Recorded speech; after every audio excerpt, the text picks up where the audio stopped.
오늘은 로버트 프로스트 작의 가지 않는 길이라는 시를 먼저 소개해 드리도록 하겠습니다. 노란 숲속에 길이 둘로 갈라져 있었다. 안타깝게도 두 길을 한꺼번에 갈 수 없는 한 사람의 여행자이기에 오랫동안 서 있었다. 한 길이 덤불 속으로 구부러지는 데까지, 눈 닿는 데까지 멀리 굽어보면서, 그리고 다른 한 길을 택했다. 어디에선가 먼 훗날 나는 한숨 쉬며 이 이야기를 하고 있겠지. 숲속에 두 갈래 길이 있었다고. 그리고 나는 사람들이 덜 걸은 길을 택했다고. 그로 인해 모든 것이 달라졌다고.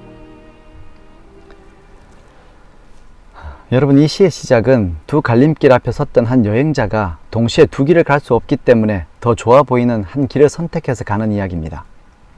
그리고 시간이 지난 후에 그때 자신의 선택에 의해서 가지 못했던 길을 생각하면서 후회하게 될지 모르는 자신을 생각하면서 쓴 시가 바로 이 가지 않는 길이라는 시입니다.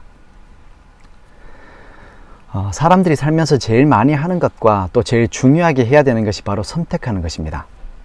우리가 아침에 눈을 뜨면 살기 위해서 무엇을 먹을까인가를 선택해야 되고, 또 무엇을 입고 어디로 가고 무슨 일을 할 것인가를 매 순간마다 선택하며 살아가야 합니다. 그래서 실제적으로 우리들의 삶에는 가지 않는 길이 한 길이 아니라 수많은 길이 있고, 우리가 가게 된 길이 겨우 한 길이라는 것을 알아야 합니다. 우리들의 믿음 생활도 마찬가지입니다. 우리는 지난 시간까지 믿음 안에서 영적인 삶을 선택할 수도 있고 또 육시적인 삶을 선택할 수 있다는 말씀을 나누었습니다. 우리들의 인생은 바로 이러한 믿음의 선택으로 얻게 된 결과들입니다. 그래서 오늘 우리는 이처럼 서로 다른 믿음의 삶이 가지는 결과들에 대해서 다시 한번 생각해 보려고 합니다. 먼저 우리가 영적인 그리스도인이 아닌 다른 길을 선택하면, 다시 말해서 육신적이고 또 세상적인 믿음의 길을 선택하면 어떤 열매를 얻게 된다고 성경은 말하고 있습니까? 육신적이고 세상적인 선택으로 얻게 되는 그 첫 번째 선명한 결과를 성경은 구원을 기대할 수 없다라고 설명하고 있습니다. 로마서 8장 6절에서 8절에 있는 말씀입니다. 육신의 생각은 사망이요 영의 생각은 생명과 평안이니라. 육신의 생각은 하나님과 원수가 되나니 이는 하나님의 법에 굴복치 아니할 뿐 아니라 할 수도 없음이니라. 육신에 있는 자들은 하나님을 기쁘시게 할 수 없느니라 라는 말씀입니다. 우리 또 다른 성경절 하나를 더 보겠습니다. 요한계시록 3장 16절입니다. 내가 이같이 미지근하여도 더웁지도 아니하고 차지도 아니하니 내 입에서 너를 토하여 내치리라 라는 말씀입니다. 여러분, 믿음 생활은 하나님의 구원을 소망하는 생활입니다.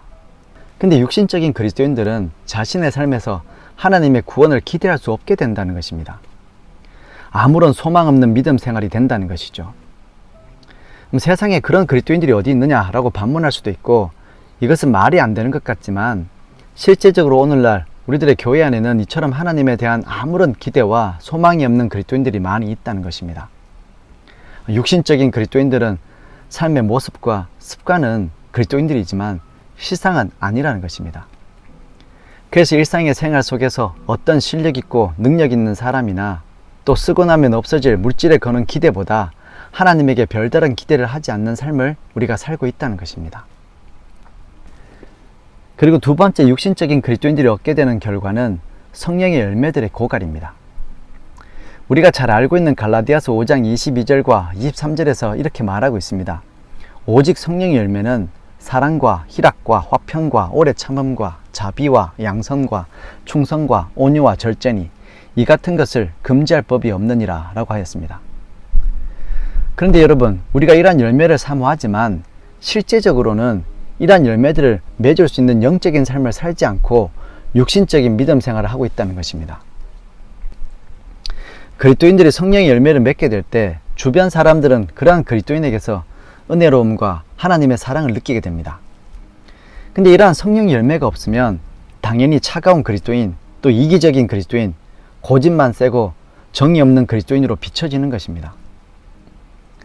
교회나 교인들이 주변 사람들에게 은혜롭고 또 사랑스럽지 않은 대우를 받게 된다면, 여러분, 그것은 우리들의 신앙이 지금도 영적이지 않고 육적인 신앙생활에 머물러 있다는 분명한 증거가 될 수 있습니다. 또 세 번째, 육신적인 그리스도인들이 얻게 되는 결과는 허약함입니다. 우리들의 신앙생활에서 성령께서 하시는 선명한 일들 중에 하나가 바로 우리를 강건하게 하는 것입니다. 그래서 사도 바울은 에베소서 3장 16절에서 다음과 같이 설명했습니다. 그 영광의 풍성을 따라 그의 성령으로 말미암아 너희 속사람을 능력으로 강건하게 하옵시며 라고 하였습니다. 근데 여러분, 이렇게 우리를 강건하게 하는 성령을 구하지도 않고 그분과 더불어 사는 영적인 삶을 살지 않기 때문에 성령으로 말미암아 되는 일이 하나도 되지 않는 그런 믿음 생활을 많은 사람들이, 또 많은 그리스도인들이 하고 있다는 것이죠. 이것을 우리는 인간적, 또 육신적, 세상적이라고 하는 것입니다. 그래서 세상적으로는 강하고 또 혈과 육의 일에는 강한데 영적인 일에는 한없이 연약한 삶의 결과들을 우리가 가지게 된다는 것입니다. 또 더 나아가서 육적이고 세상적인 그리스도인들은 그리스도와 함께 하지 않는 영적으로 고와 같은 인생을 살게 된다는 것입니다. 이 요한일서 3장 24절에서는 그의 계명들을 지키는 자는 주 안에 거하고 주는 저 안에 거하나니 우리에게 주신 성령으로 말미암아 그가 우리 안에 거하시는 줄을 우리가 아느니라 라고 하였습니다. 우리가 성경에서 발견할 수 있는 최고의 축복이 무엇입니까? 그것은 하나님이 우리와 함께 하시는 것입니다. 그리고 반면에 가장 무서운 저주는 무엇일까요? 그것은 하나님께서 함께 하지 않는 것입니다. 실제로 그리스도인들의 마음에 그리스도가 내재하지 않으면 그 마음에서 온갖 더러운 것들이 나와서 죄의 법 아래로 사로잡아가는 참혹한 경험들을 우리는 하게 됩니다. 그래서 교회를 오래 다녀도 그 입으로 들어가는 것이나 나오는 것이나 그 생각이 세상적이고 육신적인 생각과 죄악된 생각들이 넘쳐난다는 것입니다. 이 모든 것들이 우리가 육신적이고 세상적인 그리스도인으로 살기 때문에 그리스도가 우리 가운데 내재할 수 없어서 생기는 변화들이라는 것이죠. 그리고 다섯 번째 결과는 성령의 권능이 없다는 것입니다. 사도행전 1장 8절에 있는 말씀처럼 오직 성령이 너희에게 임하시면 너희가 권능을 받고 예루살렘과 온 유대와 사마리아와 땅끝까지 이르러 내 증인이 되리라고 하셨습니다. 여러분, 여기서 말씀하고 있는 성령의 권능이라는 것이 무엇입니까? 이것을 구체적으로 또 쉽게 설명하자면 바로 생명을 나누어 주는 권능입니다. 이 권능은 흔히 우리가 세상에서 보는 그런 세상적인 권능과 같지 않은 것입니다. 우리가 알고 있는 세상의 권능은 사람을 누르고 죽이는 것이지만 성령의 권능이라는 것은 죽이는 권능이 아니라 살리는 권능을 이야기하는 것입니다. 근데 육신적인 그리스도인들은 아무리 많은 경험이 있어도 그의 인생에서 이러한 살리는 성령의 권능을 발휘하지 못하는 가난한 인생이 된다는 것이죠. 심지어 자기 자신도 살리지 못하고 또 자신의 자녀와 가족, 이웃 누구 하나도 영적으로 살릴 수 없는 그런 비참한 인생이 된다는 것입니다. 이것이 여러분 실제적으로 우리들이 자주 경험하게 되는 그리스도인들의 무능력입니다. 많은 사람들이 말씀 전파는 성경 지식으로 한다라고 생각하지만 그렇지 않습니다. 말씀 전파는 성령의 권능으로 하는 것입니다.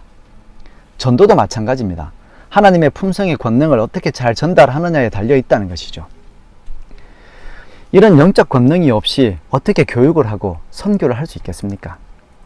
우리가 전도가 잘 되지 않는다라고 이야기할 때 그것은 지식이 부족한 것도 아니고 사람이 부족한 것도 아니고 세상이 너무 죄악적이어서도 아닙니다. 가장 결정적인 이유는 그리스도인들이 영적이지 않고 육적인 신앙생활에 머물러 있기 때문에 그렇다는 것이죠. 그러면 아무도 구원할 수 없는 정말 권능 없는 인생이 된다는 것입니다. 그리고 여섯 번째, 육신적인 그리스도인들이 얻게 되는 결과는 경쟁과 분쟁이라고 하였습니다. 고린도전서 3장 3절에 보시면 너희가 아직도 육신에 속한 자로다. 너희 가운데 시기와 분쟁이 있으니 어찌 육신에 속하여 사람을 따라 행함이 아니리요 라고 하였습니다. 요즘 흔히 교회 안에서 듣는 말 중에 믿는 사람이 더하다 라는 말이 있습니다. 그럼 이 말의 의미가 어떤 것입니까? 하나님을 믿는다고 공언하는 사람들이 세상 사람들보다 더 악독하고 인정머리 없고 더 심하다는 것을 의미하는 이야기죠. 교회 직분을 가지고 자존심 싸움을 하고 자리 다툼을 하고 더 편안하려고 하고 힘든 자리는 누군가에게 떠넘기려고 하는 일들이 우리 교회에 비일비재하게 생기는 것입니다. 왜 그렇다는 것입니까?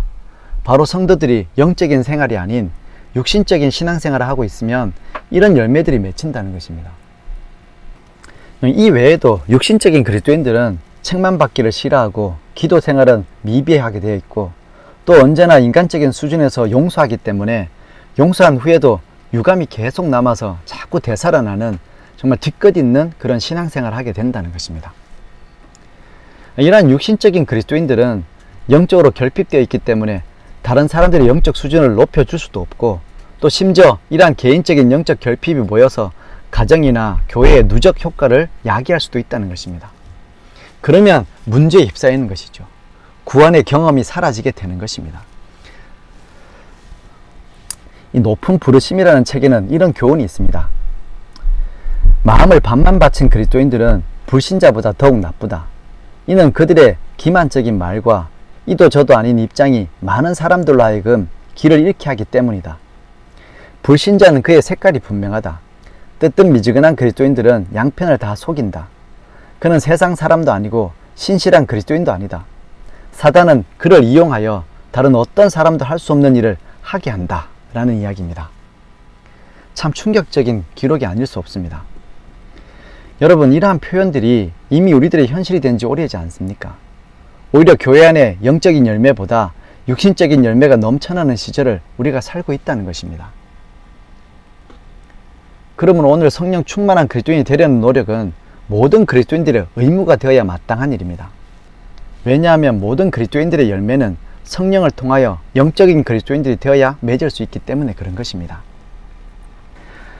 그러면 여러분, 우리가 영적인 그리스도인이 된다면 이전과는 다르게 어떤 열매들을 얻게 될까요? 성경은 이렇게 이야기합니다. 그 첫 번째 열매는 그리스도의 사랑의 분위기입니다. 요한복음 13장 34절과 35절에 보시면 새 계명을 너희에게 주노니 서로 사랑하라. 내가 너희를 사랑한 것 같이 너희도 서로 사랑하라. 너희가 서로 사랑하면 이로써 모든 사람이 너희가 내 제자인 줄 알리라 라고 하였습니다. 이 방금 읽은 말씀에서 예수님께서 사랑한 것 같이 사랑한다는 것은 아가페 사랑을 이야기하는 것입니다. 이것은 오로지 성령의 충만을 받을 때만 가능한 일이죠.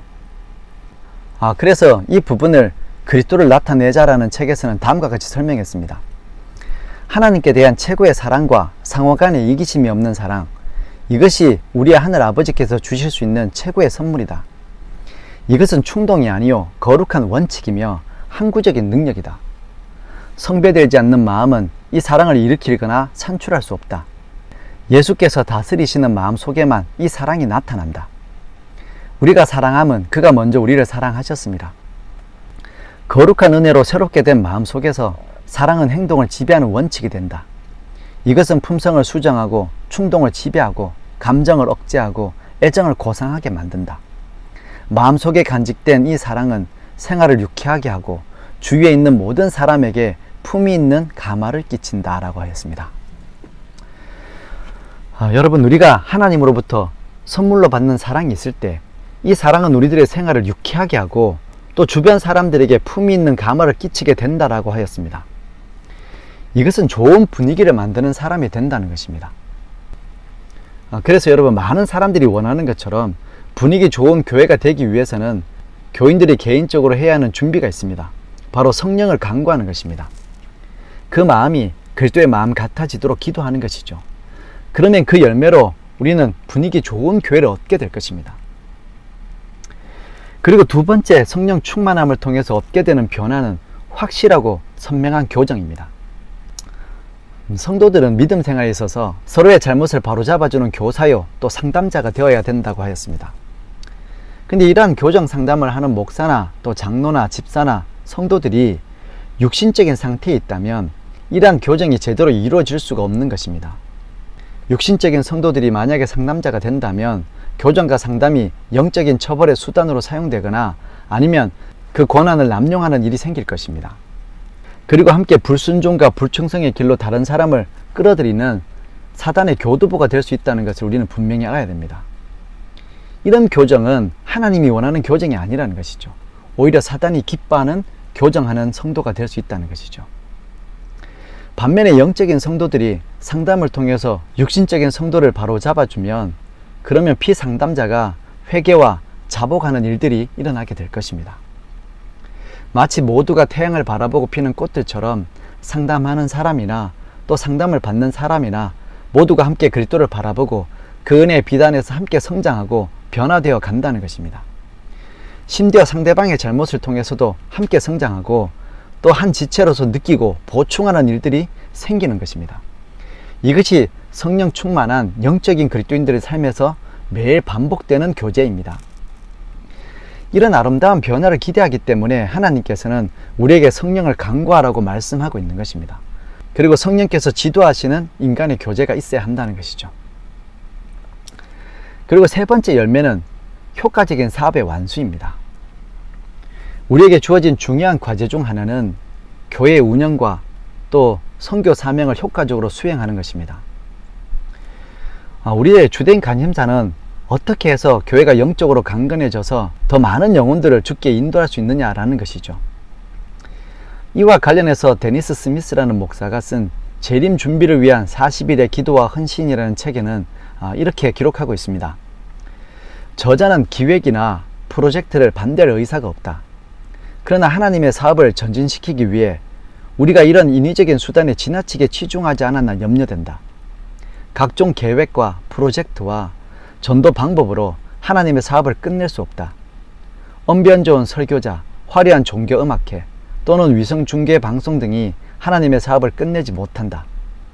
하나님의 성령께서 사업을 끝내실 것이다. 성령의 충만함을 입은 남녀들의 입술을 통해서 또 그들의 사역을 통해서 성령께서 사업을 끝내실 것이다 라고 하였습니다. 여러분, 우리가 실제적인 경험을 해봐도 마찬가지입니다. 실제적인 우리의 일상생활과 또 모든 교회 일에서 영적인 일에는 영적인 사람이 나타나야 끝이 납니다. 우리가 교회에서 생활하면서 수도 없이 느끼는 것이지만 아무리 재주가 있고 능력 있는 사람이 있어도 하나님의 사업의 완수는 그런 인간적인 재능만으로 성취되지 않는다는 것입니다. 이 사업은 혈과 육의 씨름이 아니기 때문이죠. 그래서 영적인 사람이 나타나야 성취될 수 있는 것입니다. 그런 사람들은 기도로 길을 열어줄 줄 알고 또 믿음으로 붙잡아 줄 수 있고 하나님의 사랑으로 기다려 줄 수 있다는 것입니다. 그래야 하나님의 사업이 완수되는 것이죠. 그래서 여러분, 우리 교회에는 이런 영적인 그리스도인들이 많이 필요한 것입니다. 우리가 육신적인 그리스도인이 아니라 영적인 그리스도인 되는 것이 단순히 나뿐만 아니라 교회와 또 나를 알고 있는 많은 사람들을 살리는 길이 되기 때문에 그런 것입니다. 그리고 네 번째 영적인 그리스도인들이 얻게 되는 결과는 영혼 구원입니다. 사도행전 4장 31절에 보시면 빌기를 다함에 모인 곳이 진동하더니 무리가 다 성령이 충만하여 담대히 하나님의 말씀을 전하였다라고 하였습니다. 여러분, 교회 성도들에게는 이상하리만큼 이 영혼 구원에 대한 두려움이 있습니다. 우리가 막상 말씀을 전해보려고 하면 그 사람이 나의 말을 거절할 것 같은 두려움이 있고 또 전혀 관심이 없을 것 같은 두려움을 느낍니다. 또 이 말씀을 전하려고 하는 나의 시도 때문에 오히려 나를 불편하게 생각하고 멀리 할 수 있다는 두려움도 있습니다. 정말이지 선교하면 내 삶의 근간이 흔들릴 것 같은 두려움이 생긴다는 것입니다. 근데 여러분, 이것이 실상입니까? 아니면 허상입니까? 사람들이 내가 전도하는 사람이 되었을 때 나를 좋아할까요? 아니면 싫어할까요? 그 결과가 내 인생에 좋은 것입니까? 아니면 나쁜 것입니까? 이처럼 우리는 불화를 두려워하고 언쟁을 두려워합니다. 그래서 우리는 이 전도 때문에 빠지게 되는 공경한 그런 처지를 두려워하고 또 직장을 잃을까 봐 두려워하는 것입니다. 뿐만 아니라 혹시 나의 평판이 나빠지진 않을까 하고 두려워하고 인간관계 속에서 또 삶 속에서 버림받고 잊혀지고 죽은 사람 취급받는 것이 두렵다는 것입니다. 그래서 우리는 입을 다물고 숨어 있을 때가 얼마나 자주 있습니까? 참으로 많은 그리스도인들이 사랑과 경고가 잘 배합된 복음을 이 세상에 선포하기를 너무너무 두려워하고 있는 것이 사실입니다. 그리고 이것은 허상이 아니라 정말 이 두려움은 실상이라는 것입니다. 근데 이러한 결과를 거두게 되는 것은 그리스도인들이 성령 없이 나가기 때문이라고 하였습니다. 그렇게 되면 성령 없는 전도의 아픈 경험들이 계속 쌓이기 때문에 두려움을 가지게 되는 것입니다. 하지만 시대의 소망에서는 이 문제에 대한 분명한 답을 제시하고 있습니다. 성령의 계속적인 임재와 도움 없이는 말씀 선포가 헛수고로 끝날 것이다. 성령은 거룩한 진리를 효과적으로 깨우칠 수 있는 유일한 교사이시다. 성령이 동반되지 않는 진리는 양심을 일깨우거나 생애를 변화시킬 수 없다. 하나님의 말씀을 문자 그대로 소개하는 것은 아무나 할 수 있다. 그가 하나님의 명령들과 약속들에 익숙한 사람일 수도 있다. 그러나 진리가 성령의 감동하심으로 마음에 새겨지지 않으면 반석위에 부딪혀 깨어질 심령은 하나도 없을 것이다. 교육이나 유리한 지위가 아무리 위대하여도 하나님의 성령과 협력함이 없이는 아무도 빛의 통로가 될 수 없다라는 말씀입니다. 여러분, 성령께서 함께 하시면 반드시 영혼 구원의 수확이 있을 것입니다. 그러니 우리는 성령을 간구해야 합니다. 영혼 구원이 되지 않는다면 우리는 성령을 간구해야 합니다. 그래야 참된 빛이 전도자인 우리와 구도자들의 심령을 통하여 흐르게 된다는 것입니다. 그리고 마지막 5번째 영적인 생활 속에서 얻게 되는 결과는 개인적인 변화입니다. 이 각 시대의 대쟁투 469페이지에 이런 말씀이 있습니다. 이 사업은 성경적인 성화는 오직 그리스도를 믿는 믿음을 통하여 내재하시는 하나님의 영의 권능으로 말미암지 않고서는 성취될 수 없다라는 것입니다. 그리스도인들이 날마다 그리스도인다운 삶을 사는 것은 오직 성령을 간구함으로 가능한 일입니다. 그리스도인이 진정으로 그리스도와 같은 변화를 성령의 은혜 안에서 경험할 수 있습니다. 이렇기 때문에 우리는 날마다 성령을 간구하는 믿음의 삶을 살아야 한다는 것입니다. 여러분, 우리 주님께서 오시는 그날에 주님께서는 우리 모두에게 이 땅에서 추수한 것들이 무엇인지 물으실 것입니다. 어떤 이들은 육신적인 신앙생활의 열매를 들고 나오게 될 것이고, 또 다른 성도들은 영적인 신앙생활의 열매들을 들고 나올 것입니다. 우리는 성령으로 충만한 삶과 그렇지 못한 삶의 차이점에 대해서 지금까지 살펴보았습니다. 신앙의 여러 국면들 중에서 성령 충만한 삶을 통해서 유익을 얻지 못하는 애가 없었습니다. 마찬가지로 신앙의 여러 국면 중에 어느 부분에서도 성령의 충만을 받지 못함에도 불구하고 손실을 당하지 않았던 때는 없었다는 것입니다. 그러므로 여러분, 오늘 말씀을 함께 나누는 우리들은 영적인 삶의 결과들을 주님께 드릴 수 있도록 매일의 삶을 성령의 지도 안에서 생활할 수 있게 되기를 바랍니다. 우리 기도하시겠습니다. 사랑하는 주님, 우리를 위하여 가장 귀한 성령을 선물로 주셔서 감사합니다. 우리가 날마다 성령과 동행함으로 영적인 삶의 열매들을 거두는 믿음의 삶을 살 수 있도록 교훈하여 주시옵소서. 무엇보다 더 이상은 육신적인 열매로 아파하지 않게 하시고 오직 성령의 풍성한 열매가 우리 개인의 삶과 가정과 교회에 가득할 수 있도록 지금 임재하셔서 도와주시옵소서. 예수님의 이름으로 기도드립니다. 아멘.